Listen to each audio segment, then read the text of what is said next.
I am really sorry for the blurry frames in the last video because I just found out that I broke one of my camera lenses. I accidentally dropped it on the ground and it won't hook to the camera anymore, so basically I just lost a huge part of my equipment and my soul. Needless to say, I spent the whole night freaking out because I splurged so much on this thing. Like, I'm literally broke. But my standard lens, the one that I'm using right now, works perfectly, as you can tell. There's so much wind that even the window is moving.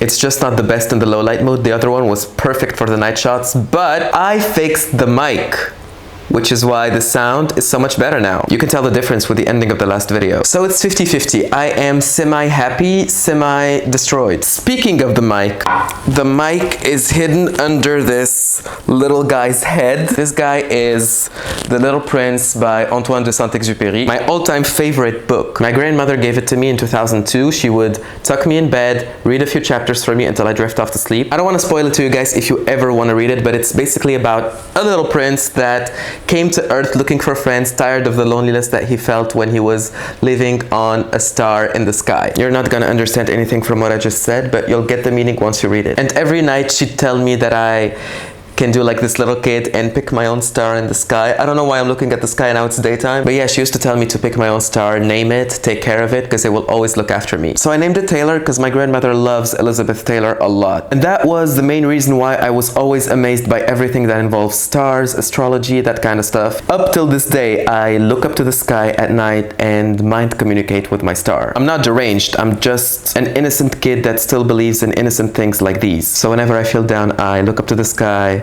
take a deep breath, and it will soothe me. This is the book. She signed it in French, quote, « À mon très cher Selim, en espérant qu'il aura plus tard en le lisant autant de joie que sa grand-mère avait. Le 10 avril 2002. Translation to my beloved grandson, hoping that he will joyfully read this book just like his grandma did. April 10th, 2002. So she gave it to me 20 years ago. I am unwell. I have a weird reaction every time I think about my childhood because I had a good one. I had a really good one. And I keep this little piece of art wherever I go because it's like some sort of a guardian angel to me. My all-time favorite book. I can't stop saying that. Why do I have this 24/7 sudden urge to go back in time and be a kid and never grow up? Why? That's the whole purpose of it. It's literally about the innocence of the childhood and the arrogance of the adulthood.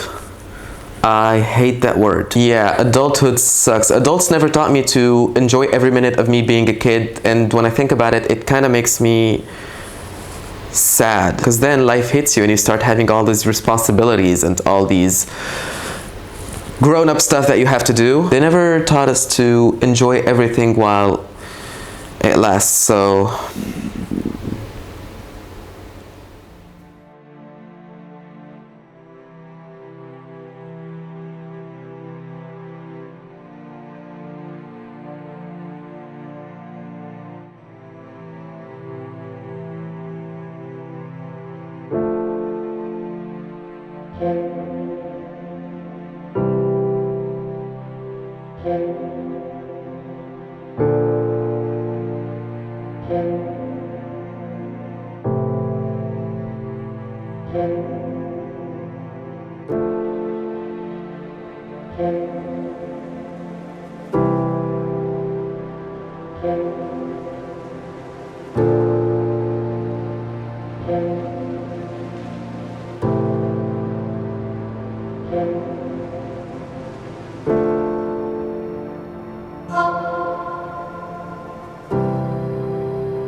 I really do enjoy driving alone, going to a place as far as I can. It helps me empty my head and just stay focused on something else rather than thinking about, you know, stuff that I don't want to think about. Like, I've bought this car exactly a year ago, and now it feels like it's my personal bubble. I have watched a movie here, I ate here. Oh, I cried so many times here. So many times. Like, it's actually unbelievable the amount of tears streamed here. It's actually my grandma's house. It's actually my grandma's car. I bought it from her.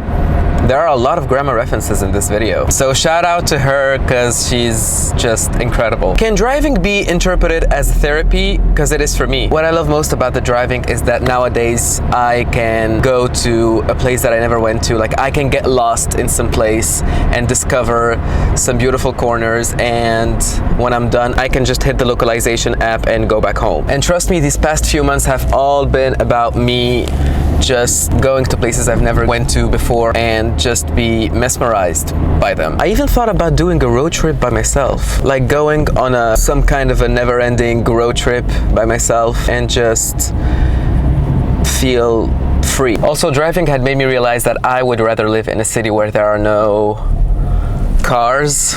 Literally, I have so many phobias, and one of them is getting stuck in traffic. Because driving really is about the windows down, wind in your hair, listening to some music, and be wild at some type of way. All right, we have arrived.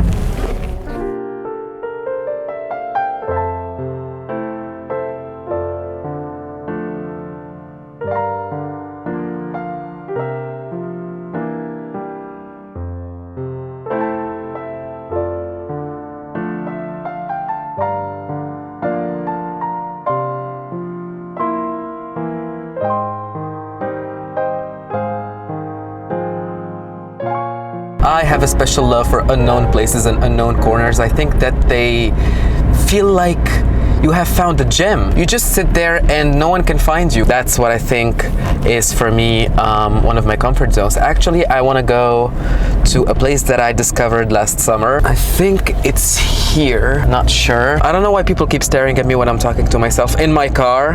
I mean, if you don't talk to yourself, then how can you be sane? That's how I see life. If you don't give time to try to communicate with yourself and try to figure out stuff that are hard to understand, then what's the point? I don't know why people keep thinking that it's weird to talk to your camera or your phone, as if we're not in 2021 going to 2022.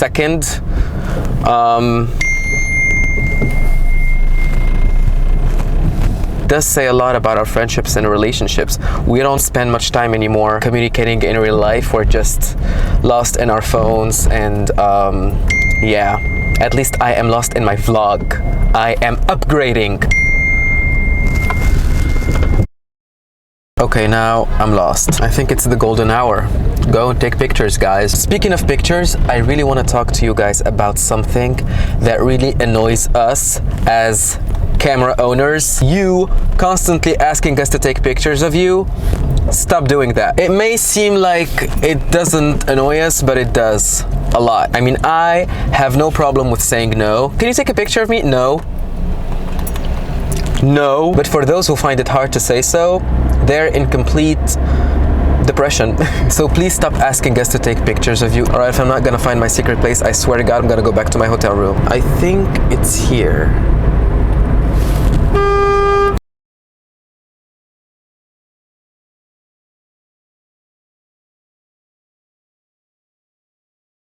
I finally found it. It was at the complete opposite of where I was looking for, but here we are.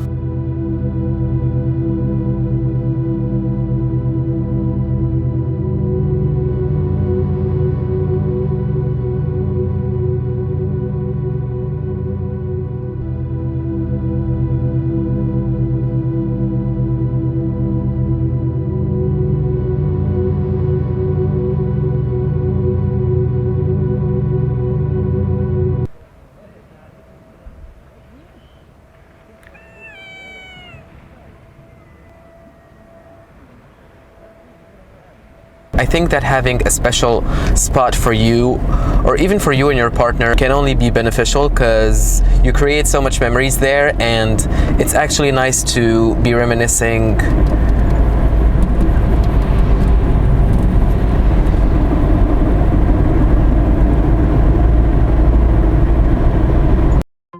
people where you live, the little prince said, grow 5,000 roses in one garden.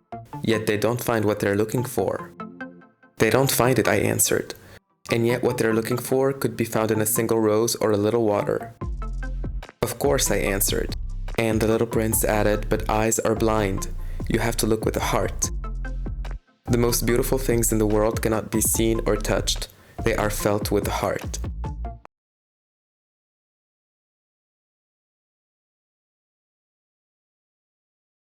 I really encourage you guys to read this book. I know I am annoying you with it, but it's really life-changing. You get to see this ugly world from a little kid's perspective, and it's just everything. This book will make you not lose that purity that you have in your heart, because The Little Prince is like a therapy. It makes you dive in a whole different world so deep that you almost forget about the real world that we're living in right now, which is brain damaging. Basically, it's kind of like the point of every book. If you're really into literature, like if you're really a bookworm, you'll get what I'm trying to say. And I'm happy that I'm back to reading books, because I stopped doing it for years due to this whole social media universe. I really feel sorry for us that we ended up being handcuffed to our phones. Always looking at our phone screen, swiping posts. Ugh. I sleep better now knowing that I don't use my phone before going to my dreamland, which is a big revelation. I feel better in my skin now that I'm back to my favorite pastime, which is reading. So I disappeared from Instagram, Facebook, Messenger, Twitter, all that, and now I have this feeling that I may have a second chance to enjoy life in the right way. I may go back to the social media, but it's definitely not anytime soon, because I have this desperate need for the time off. And I really do hope that this new content